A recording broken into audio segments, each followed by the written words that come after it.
here, 100 there, being the difference.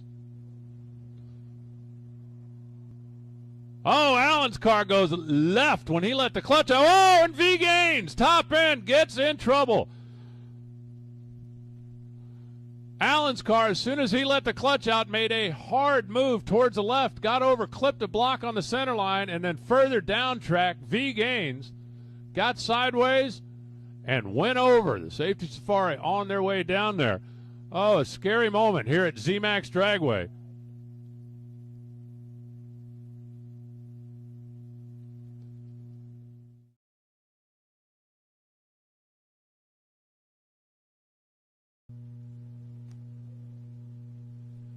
Kramer's car pushes over out of the groove. He's trying to hang with it. He made the right choice. Whoa! Derek pedaled it, tried to get back after it, gets it sideways over into the wall and up on its roof in the shutdown area. Derek Kramer's car shook, rattled the tires, moved over out of the groove.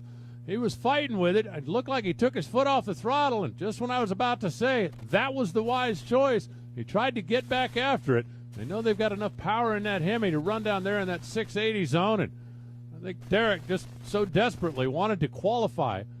Got back on the gas with the car out of the groove, and you saw it come sideways across the track, upside down, into the left guard wall, and then tumbled through the shutdown area. The Safety Safari guys, medical personnel right there on the scene. In Dallas, not at this track, but in Dallas, 37 years ago. He's still kicking butt. The one thing, though, if John Force, is watching everything, cars are really having a hard time getting down that right-hand lane. So it's one of those situations. Don't push it too hard. Don't be late, but don't push it too hard.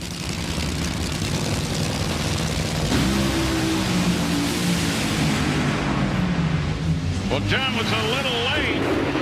And John, big crash. John has a problem with his car. He comes across, he hits Bernstein. Both cars continue on. John's car is torn well up. Wow, that was just a big crash.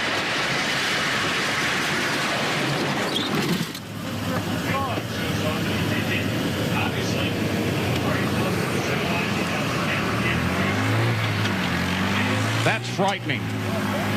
You saw John Force's car comes down here with just the motor, and there is where the seat is, back in behind. At the 2005 Mac Tools U.S. Nationals in Indianapolis, we saw one of the most frightening incidents in recent years. After a failed burnout, Tony Pedregon's Funny Car team attempted to lift the car's body and fix the problem. What happened next was shocking and will be forever etched in the minds of everyone who saw it. What happened on the starting line was, in these funny cars, the throttle mechanism's very close to the body, and obviously we raise and lower the body as part of our routine up there. And we had put an extension on the throttle arm, which in turn put it closer to that body. Unfortunately, it didn't have a lot of clearance, and I wasn't able to do a burnout, so we had communications. I was trying to tell him that the throttle was pinned. It wasn't a problem. Where the problem came, there was a little miscommunication with the crew chief. He had his hand in there. We had a guy in the front, a crew member, that was trying to lift the body, and unfortunately that linkage hung up on the body as he lifted it. I remember going to lift the body. I do remember that point, and then the next thing I remember is loud, the car rev up, and I remember the exhaust pipe or something getting real loud by my ear, and then the next thing I know, I'm laid up, and I stand up, and the car's all off on the side. Cody was doing the right thing. He knew there was a problem. He was standing off to the side, and he wasn't going to do anything. I told him to raise the body, and history after that. I had a handful of brake, and I don't think there was a whole lot that was going to stop the car. My biggest concern was that my crew chief didn't get hurt. The guy that was in front of the car, I think I veered to the right because I didn't want to hurt him. The header, came real close to my head, it looked like, when I was upside down. So I just don't know how I got around it. I was falling to the ground, which seemed like I jumped off the top of a vehicle, and I was wondering how I got up that high. And when that happened, it literally blew my pants off, and I sustained first, second, third degree burns on both legs from the heat. It was scary. I was, horrified, and I just made you realize don't ever underestimate, what these things can do to you. Just always be aware, and I feel very fortunate that I'm still here. Now, all of that pales in comparison to what you're about to see. Don Garlits in the near lane. Swamp Rat Mooney, the first car over 270. One of the first to ever flip completely over backwards. Now watch this. Nobody at the starting line knew if Don was conscious or not. When the car headed back up the track, they scattered. The throttle was actually stuck, Steve, and finally he got the engine shut off, or it could have came all the way back to the starting line. And Snake, the frontal aerodynamics thought to be so neat at Gainesville may have contributed to this flip over backwards deal. I agree, Steve. Not enough downforce on the front end, and the car actually flew. And even Garlits said, take a look at this, that once it gets at that attitude, it's like a big spoon. That's right, Steve. Once it gets that high in the air, it gets underneath it. There's no saving it. But if there's one thing that kind of salved the experience, Big Daddy knew he had just been really spectacular. Big Daddy, you okay? I'm just fine. My feelings is hurt is all. And the world's quickest and fastest dragster took a bad hit, too. Yeah, it turned over backwards. You've had some harrowing experiences, but that was an unusual one. It was very unusual. It, you know, it just, I knew it was gone. It got so high, and then it wouldn't come back. You know, I backed out of it early, but it didn't make any difference. It was accelerating too hard, and even though the throttle was off and everything, it didn't make any difference. It caught wind underneath it. Any chance of repairing this car? No, this car can't race at this event. I'm not that crazy.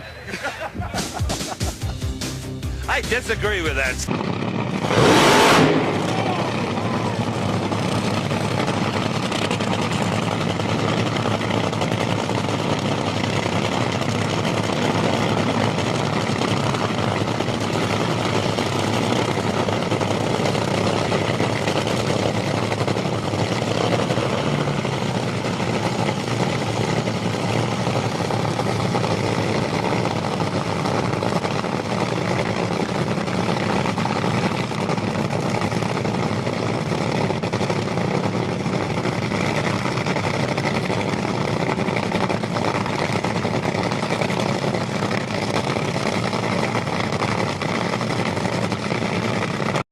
So here we go.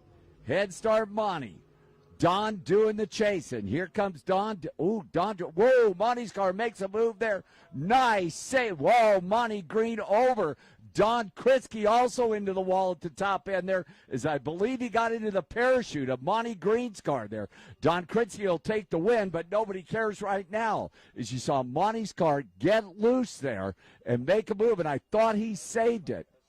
But then it came over into Don Kritzky's lane, and Don appeared to get into the wall at the top end there, trying to avoid Monty, and just a wild one there. But the safety safari on the move at the top end there to check out the condition of both drivers. So an unfortunate incident there between Don Kritzky and Monty Green, and I'm not going to give you any information until I receive it from the top end, because I don't want to give you any false information. So, again, just an unfortunate incident there at the top end between Monty Green and Don Kritzky. And numbers right now mean absolutely nothing to these crew members and the drivers. It's the safety safari does their outstanding job. But you saw as you're watching them go down the BIR quarter mile there, Monty's car made a move, and he wisely lifted off the throttle.